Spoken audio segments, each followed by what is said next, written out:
जरा कल्पना कीजिए, आप एक ऐसे प्लेन में सफर कर रहे हैं जो अचानक बर्फ से ढकी वीरान घाटी में गिर जाता है। चारों तरफ सिर्फ सफेद बर्फ, सन्नाटा और मौत जैसा डर। न कोई इंसान, न मदद, न खाना, बस ठंडी हवाएं और टूटे हुए सपने। अब सोचिए, अगर आपको ऐसी जगह पूरा 72 दिन जिंदा रहना पड़े, क्या आप रह पाएंगे? लेकिन तभी कुछ ऐसा हुआ जिसने सब कुछ बदल दिया, कुछ ऐसा जिसकी किसी ने उम्मीद भी नहीं की थी। कहानी शुरू होती है 13 अक्टूबर 1972 को, जब एक रग्बी टीम अपने फाइनल मैच के लिए उरुग्वे से चली जा रही थी। प्लेन में सिर्फ खिलाड़ी ही नहीं, उनके कुछ परिवार के सदस्य भी थे जो अपने बच्चों को मैच में सपोर्ट करने जा रहे थे। सबके चेहरे पर उत्साह था, क्योंकि इनमें से बहुत से लोग पहली बार प्लेन में सफर कर रहे थे और पहली बार अपने देश से बाहर जा रहे थे। शुरुआत में सब कुछ बिल्कुल सामान्य था। प्लेन आसमान में उड़ान भर रहा था और जब वह एंडीज पर्वत श्रृंखला के ऊपर से गुजरने लगा तो खिड़की से दिखते बर्फ से ढके पहाड़ सबका ध्यान खींच रहे थे। खिलाड़ी हंस रहे थे, बातें कर रहे थे। किसी को अंदाजा भी नहीं था कि कुछ ही देर में उनकी जिंदगी हमेशा के लिए बदलने वाली है। लेकिन थोड़ी देर बाद मौसम अचानक बिगड़ गया। तेज बर्फीला तूफान शुरू हो गया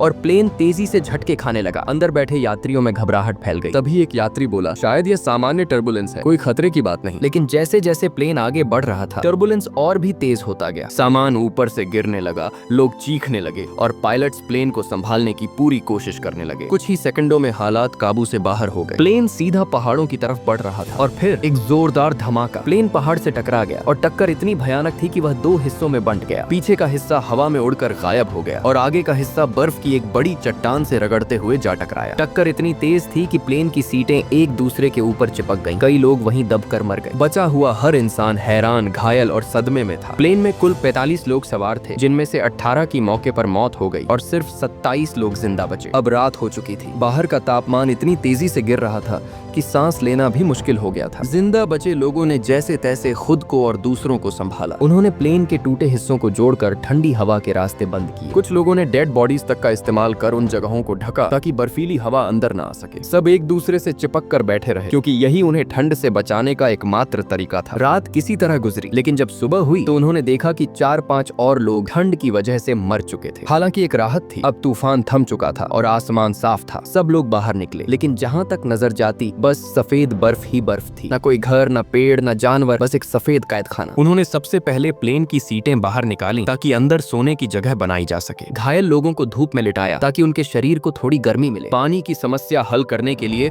उन्होंने बर्फ पिघलाकर एक एक बूंद पानी जमा करना शुरू किया। जो भी सामान प्लेन में बचा था उसे इकट्ठा किया गया। खाने की चीजें, कपड़े, औजार सब अलग अलग बैग में रखे गए। जिनकी मौत हो चुकी थी उनकी बॉडीज को दूर ले जाकर बर्फ से ढक दिया गया ताकि जब मदद पहुंचे तो उन्हें साथ ले जाया जा सके। हालात थोड़े कंट्रोल में आए तो सबने बचे हुए खाने को बराबर बराबर बांटा। खाना बहुत कम था, लेकिन उम्मीद थी कि जल्द ही मदद पहुंच जाएगी। सबको भरोसा था कि अब तक सरकार को पता चल चुका होगा कि उनका प्लेन क्रैश हो गया है और जल्द ही उन्हें रेस्क्यू कर लिया जाएगा। लेकिन उनकी यह उम्मीद ज्यादा देर तक नहीं टिक पाई, क्योंकि थोड़ी देर बाद जब आसमान में एक प्लेन गुजरा, सब लोग बाहर भागे, हाथ हिलाए, चिल्लाए, शीशे चमकाए, पर वो प्लेन इतनी ऊंचाई पर था कि उन्हें देख ही नहीं पाया। वो आसमान में गायब हो गया और सब फिर से मायूस होकर नीचे बैठ गए। रात हुई, सबने अतिरिक्त कपड़े पहन लिए, प्लेन के अंदर के सारे छेद बंद कर दिए और किसी तरह ठंड से बचते हुए रात काटी। अगली सुबह एक लड़का जो क्रैश के बाद से बेहोश पड़ा था, नांडो, आखिरकार होश में आया। उसकी हालत बेहद खराब थी, वह चल भी नहीं पा रहा था। फिर भी वह अपनी बहन के पास गया और उसे गले लगाया। जब उसने अपने माता पिता के बारे में पूछा तो बताया गया कि वे अब नहीं रहे। उसकी आंखों में आंसू थे, लेकिन उसने हार नहीं मानी। बाकी बचे लोग फिर से जुट गए। उन्होंने बर्फ पिघलाकर पानी इकट्ठा किया और आसमान से गुजरने वाले जहाजों का ध्यान खींचने के लिए एक्स का निशान बनाया। थोड़ी देर बाद एक और प्लेन उनके ऊपर से गुजरा। सब खुश होकर चिल्लाने लगे, शीशे चमकाने लगे, पर वो प्लेन भी उन्हें देखे बिना आगे बढ़ गया। उस वक्त सबको लगा कि शायद उस जहाज ने हमें देख लिया होगा और जल्द ही मदद पहुंच जाएगी। पर असली कहानी, असली जंग अब शुरू होने वाली थी। कैद में समय बीतता गया, लेकिन मदद का नामो निशान नहीं था। हर गुजरती रात अब एक सजा जैसी लगने लगी थी। बर्फ की उस कैद में एक और ठंडी रात गुजर गई और जब अगली सुबह सूरज की हल्की किरणें आईं तो सबको एक ही बात समझ आ गई, अब हमें खुद ही कुछ करना होगा। कोई हमें बचाने नहीं आएगा। सभी के चेहरे पर डर और निराशा थी, लेकिन फिर किसी ने कहा, अगर हम प्लेन के पिछले हिस्से तक पहुंच जाएं तो शायद हमें वहां बैटरियां मिल सकती हैं। उनसे हम रेडियो चालू करके बाहर की दुनिया से संपर्क कर सकते हैं। विचार शानदार था, लेकिन मुश्किल भी, क्योंकि प्लेन का पिछला हिस्सा क्रैश के समय टूटकर कहीं दूर गिर गया था। किस दिशा में किसी को नहीं पता। फिर भी उम्मीद ने उन्हें आगे बढ़ने की हिम्मत दी। उन्होंने लेदर और कांच से कुछ अस्थायी गॉगल्स बनाए ताकि बर्फीले तूफान में उनकी आंखें सुरक्षित रहें। 4 लोगों की एक छोटी टीम बनाई गई और वे बर्फ की उस विशाल सफेद दुनिया में निकल पड़े। पर जब उन्होंने पीछे मुड़कर देखा तो उन्हें अपना प्लेन कहीं नजर नहीं आया। चारों तरफ सिर्फ बर्फ ही बर्फ। तभी उन्हें एहसास हुआ कि शायद इसी वजह से अब तक कोई हेलीकॉप्टर या रेस्क्यू टीम उन्हें नहीं देख पाई, क्योंकि इतनी सफेदी में सब कुछ एक जैसा दिख रहा था। टीम आगे बढ़ने ही वाली थी कि अचानक बर्फ खिसकने लगी। एक छोटी सी हिमस्खलन जैसी आवाज जिसने सबको डरा दिया। सब घबराकर वापस लौट आए और इस तरह 6 दिन और बीत गए। अब उनका सारा खाना खत्म हो चुका था। चारों तरफ सिर्फ बर्फ थी, न कोई पेड़, न पौधा, न कोई जानवर। भूख ने सबको तोड़ दिया था। मजबूरी में उन्होंने प्लेन के अंदर जमी हुई बर्फ और चमड़े की चीजें तक खाना शुरू किया। कुछ लोग पत्थरों पर जमी हुई बर्फ चाटते रहे, लेकिन वो पेट नहीं भर सकती थी। इसी बीच नांडो ने कहा, अगर जिंदा रहने के लिए मुझे मरे हुए लोगों की बॉडी खानी पड़े तो मैं ये भी करूंगा। उसके शब्द सुनकर सब सन्न रह गए। कुछ लोग गुस्से में थे, कुछ सोच में डूबे हुए। बहस छिड़ गई, क्या इंसान को इंसान खाना चाहिए? क्या ये पाप होगा? कुछ ने कहा, ऊपर वाला हमें कभी माफ नहीं करेगा। वो बाकियों ने कहा, अगर हम कुछ नहीं खाएंगे तो वैसे भी मर जाएंगे। आखिरकार कई दिन बीत गए। भूख इतनी बढ़ चुकी थी कि कुछ लोग जूते की लेस और सिगरेट के टुकड़े तक खाने लगे, लेकिन शरीर अब कमजोर हो चुका था। दिमाग काम करना बंद कर रहा था। इसी बीच नांडो की बहन, जो पहले से बीमार थी, उसकी भी मौत हो गई। नांडो ने अपने माँ बाप के बाद अब अपनी बहन को भी खो दिया था। वो टूटा लेकिन हार नहीं मानी। 9 दिन हो चुके थे। अब भूख मौत से भी ज्यादा खतरनाक लगने लगी थी। आखिरकार उन्होंने वो फैसला लिया जो कोई इंसान लेना नहीं चाहता। उन्होंने मरे हुए लोगों के शरीर खाने का निर्णय लिया। पहले 4 लोग बाहर गए और धीरे धीरे उन्होंने बर्फ से ढकी बॉडीज को काट कर खाना शुरू किया। शुरू में सबको झिझक हुई, पर जल्द ही कुछ और लोग भी शामिल हो गए। फिर भी 5 लोग ऐसे थे जिन्होंने कहा, हम मौत मंजूर करेंगे पर इंसान का मांस नहीं खाएंगे। बाकी लोगों ने उनकी भावनाओं का सम्मान करते हुए लाशों को दूर ले जाकर खाना शुरू किया। इसी बीच नुमा नाम के एक लड़के को बर्फ में दबा हुआ एक सूटकेस मिला। उसमें एक रेडियो था, उम्मीद की एक नई किरण। उन्होंने रेडियो को ऑन किया, लेकिन उसमें सिग्नल नहीं था। इसीलिए उन्होंने प्लेन के टुकड़ों और तारों से एक अस्थायी एंटेना बनाया और तभी उन्होंने रेडियो पर एक न्यूज सुनी। न्यूज में बताया जा रहा था, सरकार ने इस प्लेन की खोज के लिए अब तक 66 जहाजों और कई टीमों को भेजा, लेकिन कोई सफलता नहीं मिली। इसलिए अब यात्रियों को मृत घोषित कर दिया गया है। रेस्क्यू ऑपरेशन बंद कर दिए गए हैं। ये सुनते ही सबकी उम्मीदें बिखर गई। हर किसी की आंखों में आंसू थे। अब उन्हें यकीन हो गया कि अब कोई नहीं आएगा, हमें खुद को बचाना होगा। से ही जो 5 लोग अब तक इंसानी मांस खाने से मना कर रहे थे, उनमें से 4 ने भी आखिरकार मान लिया, क्योंकि अब उनके पास जिंदा रहने का यही आखिरी रास्ता था। फिर 3 लोगों ने दोबारा वही फैसला किया, हमें फिर से प्लेन का पिछला हिस्सा ढूंढना होगा। उन्होंने उम्मीद लगाई कि शायद वहाँ की बैटरियां अब भी काम कर सकें और उनसे वे बाहर की दुनिया से संपर्क कर पाएंगे। तीनों निकल पड़े। घंटों बर्फ में चलते रहे। कई जगह उन्हें प्लेन के टूटे हुए टुकड़े मिले और एक खिलाड़ी की लाश जो क्रैश में उनसे अलग हो गया था। उन्होंने उसका संस्कार किया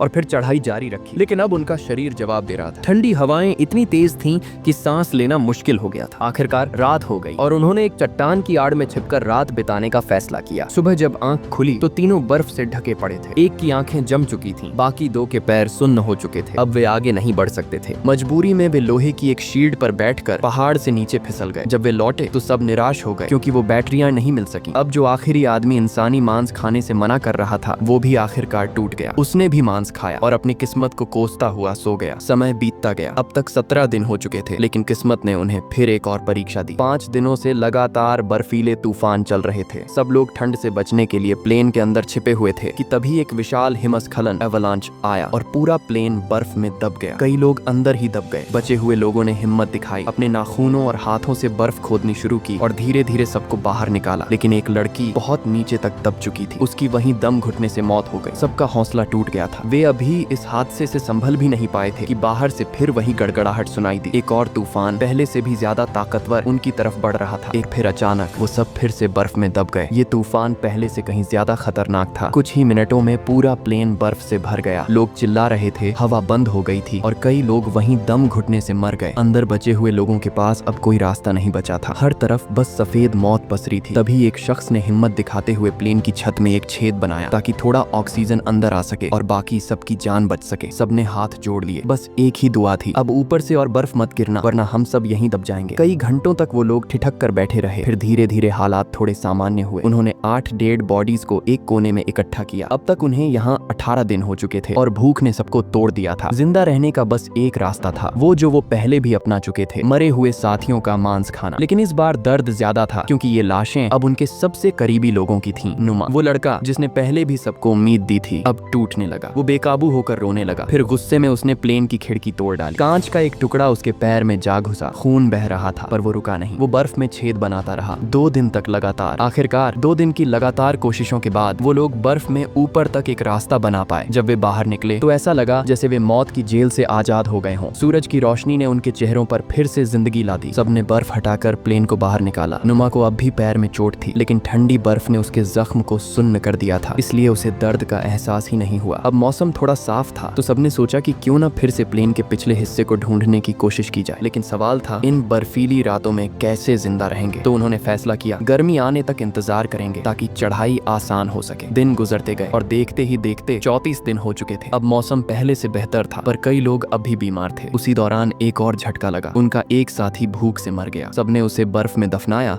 और फिर से खुद को संभाला। 2 दिन बाद 36वें दिन उन्होंने एक बड़ा फैसला लिया, अगर उन्हें जिंदा रहना है तो प्लेन के पिछले हिस्से से बैटरियां लानी ही होंगी। शायद उन बैटरियों से रेडियो फिर से काम करने लगे और वो बाहर की दुनिया से संपर्क कर सके। इस बार टीम में 4 लोग थे, रोबर्टो, टिनटिन, नुमा और नांडो। सबने अपने ऊपर जितने कपड़े हो सके पहन लिए और ठंड को मात देने का इरादा लेकर निकल पड़े। कई घंटे की चढ़ाई के बाद भी उन्हें प्लेन का पिछला हिस्सा नहीं मिला। उसी बीच नुमा की तबीयत अचानक बिगड़ने लगी। वो लड़खड़ाया और गिर पड़ा। जब बाकी लोगों ने देखा तो पाया कि उसके पैर का इन्फेक्शन बढ़ चुका था। अब उन्होंने तय किया कि नुमा को वापस नीचे ले जाएंगे, लेकिन नुमा ने साफ मना कर दिया। उसने कहा तुम आगे बढ़ो, मैं नीचे खुद चला जाऊंगा। वो किसी तरह नीचे लौट आया, लेकिन वहां पहुंचते ही बेहोश हो गया। जब आंख खुली तो उसने देखा कि बाकी साथी प्लेन के आसपास से बर्फ हटाने में जुटे हैं। वो भी मदद करना चाहता था, पर कमजोरी के मारे हिल तक नहीं पा रहा था। दूसरी ओर वो 3 साथी कई घंटों की चढ़ाई के बाद आखिरकार उस जगह पहुंच गए जहां प्लेन का पिछला हिस्सा गिरा था। उसे देखकर उनकी आंखों में चमक आ गई। वो शायद पहली बार इतने दिनों में खुश हुए थे। अंदर उन्हें सिर्फ बैटरियां ही नहीं मिली, बल्कि ढेर सारे कपड़े, रम की बोतलें और सिगरेट के पैकेट्स भी मिले। वे जितना उठा सकते थे उठाकर वापस लौटे। सबने मिलकर बैटरी को प्लेन के रेडियो में लगाया। उम्मीद थी कि अब वो चालू हो जाएगा, लेकिन किस्मत ने फिर धोखा दिया। रेडियो अब काम नहीं कर रहा था। सबके चेहरे उतर गए। आखिरी उम्मीद भी खत्म हो चुकी थी। उधर नुमा की हालत बिगड़ती जा रही थी। अब उसका इन्फेक्शन पूरे शरीर में फैल गया था। प्लेन से मिला खाना भी खत्म हो गया था, इसलिए सब फिर से मानव मांस खाने पर मजबूर हो गए। लेकिन इस बार नुमा ने खुद खाना छोड़ दिया। वो चाहता था कि बाकी लोग उसके हिस्से का खाना खा सकें, क्योंकि उसे एहसास था वो अब ज्यादा दिन नहीं बचेगा। कुछ दिनों बाद ग्रुप के कुछ सदस्य फिर से प्लेन के पिछले हिस्से तक गए। इस बार किस्मत ने थोड़ा साथ दिया। उन्हें एक वाटरप्रूफ कपड़ा मिला, जिससे उन्होंने एक स्लीपिंग बैग तैयार किया। और तभी रेडियो पर उन्हें एक खबर सुनाई दी। सरकार ने घोषणा की थी कि 58 दिन बीत जाने के बाद अब उनकी तलाश में एक अंतिम मिशन चलाया जाएगा। ये सुनकर सबके चेहरों पर उम्मीद लौट आई। किसी ने कहा हमें यहीं रुककर इंतजार करना चाहिए, लेकिन बाकी बोले अगर हम यहीं रहेंगे तो कोई हमें देख नहीं पाएगा, हमें खुद चलकर मदद लानी होगी। रात में नुमा की हालत और बिगड़ गई। वो अपनी आखिरी सांसें ले रहा था। मरने से पहले उसने कहा जब मैं चला जाऊं तो मुझे खाने में इस्तेमाल कर लेना, कम से कम मैं तुम्हारी जिंदगी का हिस्सा बनकर रहूंगा। ये कहकर वो चला गया। उसके जाने के बाद सबने उसकी जेब से एक चिट्ठी निकाली, जिसमें लिखा था मैं खुश हूँ कि मैं अपने दोस्तों के बीच मर रहा हूँ, इससे बेहतर मौत मुझे नहीं मिल सकती। ये उसके शब्द पढ़कर सबकी आंखों में आंसू आ गए, लेकिन साथ ही उनके भीतर नया साहस भी जाग गया। अब 3 लोग तैयार हुए, एक स्लीपिंग बैग और थोड़ा खाना लेकर मदद की तलाश में निकल पड़े। उन्होंने ठान लिया था कि अब चाहे कुछ भी हो वे इन पहाड़ों को पार करेंगे और चिल्ली पहुंचकर मदद लाएंगे। दिन रात की चढ़ाई जारी रही। रात में वे स्लीपिंग बैग में सोते, सुबह फिर चल पड़ते। आखिरकार कई दिन बीत गए और जब वे पहाड़ की चोटी पर पहुंचे तो उनकी सांसें थम गई। सामने नजारा था पहाड़ों के पहाड़, जहाँ तक नजर जाए सिर्फ बर्फ ही बर्फ। पर पीछे लौटना अब मुमकिन नहीं था। टिनटिन ने अपनी थकान और कमजोरी देखकर अपने साथियों से कहा मैं वापस लौटता हूँ, तुम दोनों आगे बढ़ो। उसने अपना खाना उन्हें दे दिया और खुद नीचे लौट गया। अब सिर्फ 2 लोग बचे थे। उन्होंने हिम्मत नहीं हारी। 10 दिनों तक लगातार चलते रहे। ठंडी हवाओं, भूख और थकान के बावजूद वे रुकते नहीं थे। आखिरकार कई दिनों के संघर्ष के बाद वे एक ऐसी जगह पहुंचे जहां बर्फ कम थी और नीचे बहती हुई नदी नजर आई। उन्होंने झुककर पानी पिया और तभी कुछ ऐसा हुआ जिस पर उन्हें यकीन नहीं हुआ। नदी के उस पार एक आदमी घोड़े पर सवार था। पहले तो दोनों को लगा कि ये सपना है। इतने दिनों के बाद इंसान देखना मानो भ्रम जैसा लग रहा था, लेकिन वो सच था। वो सचमुच एक इंसान था। दोनों जोर जोर से चिल्लाने लगे, हाथ हिलाने लगे और पूरी ताकत से मदद मांगने लगे। Help please help. जहाँ रेस्क्यू टीम आती है सबका बचाव होता है और ये लोग मिरेकल ऑफ द एंडीज कहलाते हैं। नदी के उस पार खड़ा वो आदमी घोड़े पर सवार होकर दोनों को देख तो रहा था, लेकिन समझ नहीं पा रहा था कि वे क्या चिल्ला रहे हैं। बहते पानी की आवाज इतनी तेज थी कि उनके शब्द उस तक पहुंच ही नहीं पा रहे थे। उस आदमी ने कुछ पल सोचा, फिर उसने अपनी जेब से कागज और पेंसिल निकाली और वो कागज नदी के पार फेंक दिया। रॉबर्टो और नांडो ने कांपते हाथों से वो कागज उठाया और उस पर अपनी पूरी कहानी लिख डाली। हम एंडीज पहाड़ों के प्लेन क्रैश सर्वाइवर हैं, हमारे साथ और भी लोग जिंदा हैं, कृपया मदद भेजिए। वो आदमी कागज लेकर तुरंत अपने गांव लौटा और सीधे सरकारी अफसरों के पास पहुंचा। वहां जब अधिकारियों ने उस चिट्ठी को पढ़ा तो सबके होश उड़ गए, क्योंकि 2 महीने पहले जिस प्लेन को मृत घोषित कर दिया गया था उसके यात्री अब भी जिंदा थे। सरकार ने फौरन रेस्क्यू ऑपरेशन शुरू करने का आदेश दिया। टीमें तैयार की गईं, हेलीकॉप्टर उड़े और बर्फीली घाटियों की उस जगह को खोजा जाने लगा जहां वो लोग बदास्तर दिनों से मौत से लड़ रहे थे। उधर वह आदमी रॉबर्टो और नांडो को अपने घर ले गया। सालों बाद जैसा सुकून शायद उन्होंने कभी महसूस नहीं किया होगा। उन्होंने पेट भरकर खाना खाया, गर्म कपड़े पहने और जमीन पर सिर रखकर चैन की नींद ली। उधर शहर में खबर आग की तरह फैल चुकी थी। एंडीज क्रैश के कुछ लोग जिंदा हैं। हर अखबार, हर रेडियो स्टेशन यही बता रहा था और बर्फ के बीच फंसे बाकी साथियों ने भी वो खबर रेडियो पर सुन ली। जब उन्होंने सुना कि मदद आ रही है तो सब खुशी से रो पड़े। किसी ने ईश्वर का नाम लिया, किसी ने अपने खोए हुए दोस्तों को याद किया और सबने एक दूसरे को गले लगा लिया। बेहतर उस दिनों के बाद उम्मीद फिर से जिंदा हो गई थी। उन्होंने अपने चेहरे धोए, थोड़ा बहुत सामान समेटा और उस दिन का इंतजार करने लगे